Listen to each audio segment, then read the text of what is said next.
It was really big time, and all the families went away. The Palladinos, the Pappases, the Manjurians, the Umillis, the Gardners, my family, we all grew up together. So it was more than just coaching together. All the families knew each other. Umilli and I coached Little League softball together. And then we had the Junior Olympic team together. It was more than just a coaching job. We were friends, real good friends. And before I go any further, I've got to stop, I've got to retrace my steps, and I've got to introduce my family. My mom is here tonight. I shouldn't tell you this, but she'll be 88 the 28th of this month. In Arlington,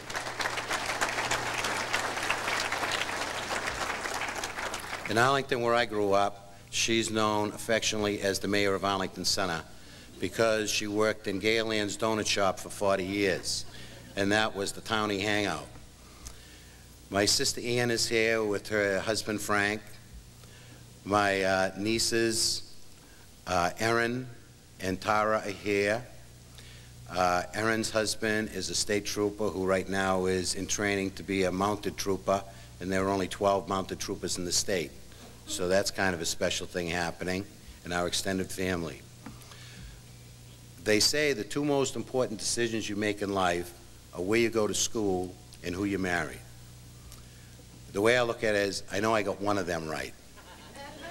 My wife, Carolyn, is the elementary health coordinator in Stoneham. She is the president of the BU Hall of Fame.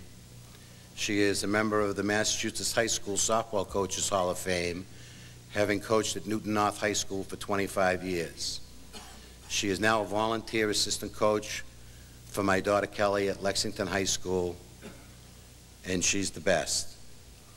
My daughter Cindy is getting her master's degree in speech pathology at Worcester State, and she's a graduate assistant there, and she coaches the pitchers on the softball team. Cindy was a captain at the University of Maine and led them to their only NCAA appearance in the school's history. My daughter Kelly is a Spanish teacher in Sudbury in grades 1 through 5, and she's a freshman field hockey coach in Lexington, and she's the varsity softball coach in Lexington, and she was also a captain of the Maine softball team, and she played on that NCAA team. The two of the girls credit a lot of their success athletically to the toughness that Jamie Venencia pounded into them as they were fighting over water bottles on the sideline of Victory Field on a daily basis. Jamie Venencia is the only guy I saw who fought to be the water boy at Watertown High School. That was the good news. The bad news was he was punching out my daughters.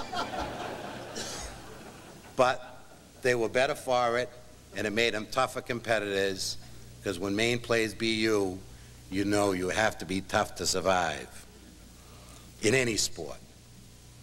Jack. My son Mike is a sophomore at UNH. He's majoring in occupational therapy, and he had it easy. He was a water boy with Danny Lally, and they got along terrific. My father passed away in '93. My father was a union man. He was a truck driver for Stones Express for 40 years, and he would have loved to have been here. My sister Gail, after a 10-year battle with breast cancer, passed away in 1984. When we grew up, I already went through that. In the Marine Corps, there's an expression that is the highest compliment you can give a Marine, and that's to say that you're gung-ho. Gung-ho is a Chinese expression that loosely translated means pulling together or teamwork. And when we came to Watertown, we had tough kids, and we had kids who played with courage, but we had kids that somehow didn't seem to fully understand what teamwork was all about. And they didn't understand the power of teamwork. What we had to work on immediately in our program was to start with attitudes and to make sure that everyone had a positive mental attitude, and that people started caring.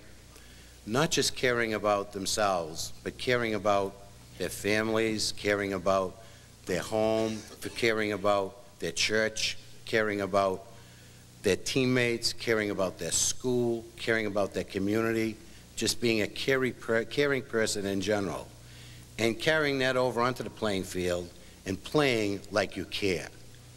There's a way to play like you care. Then the other thing we had to emphasize to them is you can't get upset when things go the wrong way. There are things that you can't control in the game, and there's no point in trying to control those things. There's only one thing that you can control. Each individual player can control their effort. And so as long as you take care of your business and you take care of your motor running 100%, then you have done your part. And lastly, sportsmanship. Sportsmanship is when you respect your opponent. Sportsmanship is following the rules. And sportsmanship is winning with humility and losing as a sportsman. I thought about, like Mike was talking about, all the different speeches. I started off, I said an easy way out would make lists of players, and I could just stand up here and read players' names. But the list grew to 50 and 60 and went on, and I said, well, that's not going to work. Then I started thinking about games.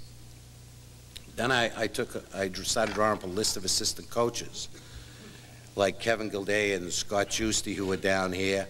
And by the way, Buster, when I was talking about coaches that gave me a chance, Buster gave me a chance to continue my love affair with the Red Raiders by letting me stay on in Watertown when he took over for John in '93. And I deeply appreciate him doing that for me. But in the games that I thought about over the years, there were championship games, and there were heartbreaking defeats, and there were all different types of games that taught different lessons. But no game taught more of a lesson than John's last game. It was the only game where Watertown entered Thanksgiving Day without a win in the last 31 years. We go into the Belmont game 0-9, and they are talented. We have a group of kids who have plugged all year long, and we just keep missing. We lose close games, we lose big games. But they keep coming to practice, and their attitude's terrific, and they're wonderful boys. Planted the seed. Thanksgiving morning, we wake up, and it's raining out. It's pouring out. I walked out onto my deck, and I stood there in my shirt, and I got soaked, and I was just laughing. But it's 4 a.m. in the morning.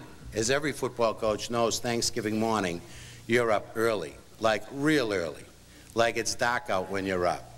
So it's pouring at 4 a.m., and I'm doing an Irish jig on the deck, and I'm going, yes, yes, yes. So as the day goes on, gets to be about 6 in the morning. It's not raining as hard as I want. I'm going, come on, please, some more. We need some more.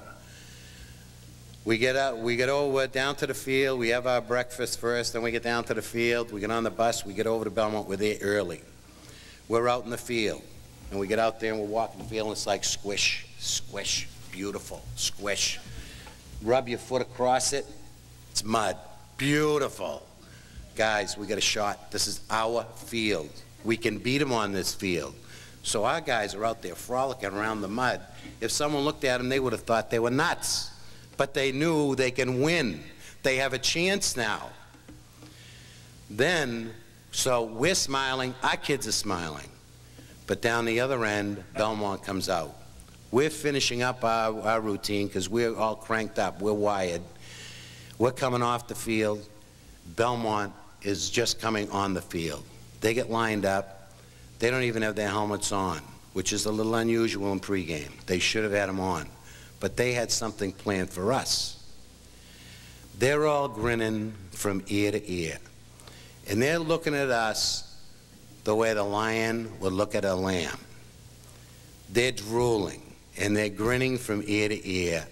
And as we approach them, they start. 0-10, 0-10, 0-10. What rats? O-N-10. And they go on, and it's louder and louder and louder. They're laughing like hell, and they're having a grand old time for themselves. Well, when I walk by them, I'm smiling, Dick Manjurian's smiling, John Barbady's smiling. We know we got them now. They're overconfident.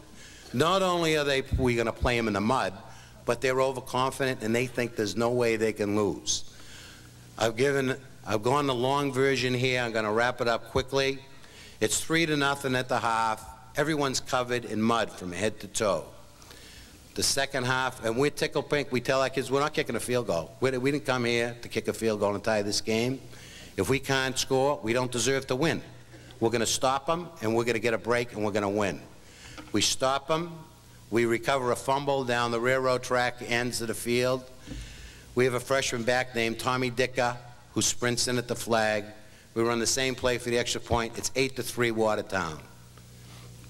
Now, Angelo Capitanakis wakes up. He's been asleep for half the season, but he wakes up. He can smell it, and there's people in the stands that are starting to get excited and yelling and screaming. Angelo gets excited. All of a sudden, he's sacking the quarterback. He's looking like a Division I player out there. He's deflecting passes, and then finally the big play comes, 3rd and 15. Belmont's on about our 25. We say, middle screen, Angelo, middle screen. You got it? Got it. Well, Belmont calls the middle screen. Sometimes, like they say, even a blind squirrel finds an acorn. So the coaching staff pulled the rabbit out of the hat, and we called the play. And we were lucky it was the play. Angelo's sitting there. The Belmont quarterback throws the ball right to him.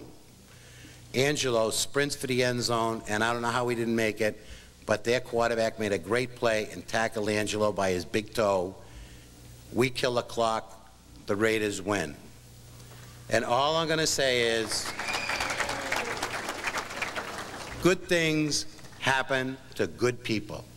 And if you keep on plugging, you will get your just reward. Thank you very much.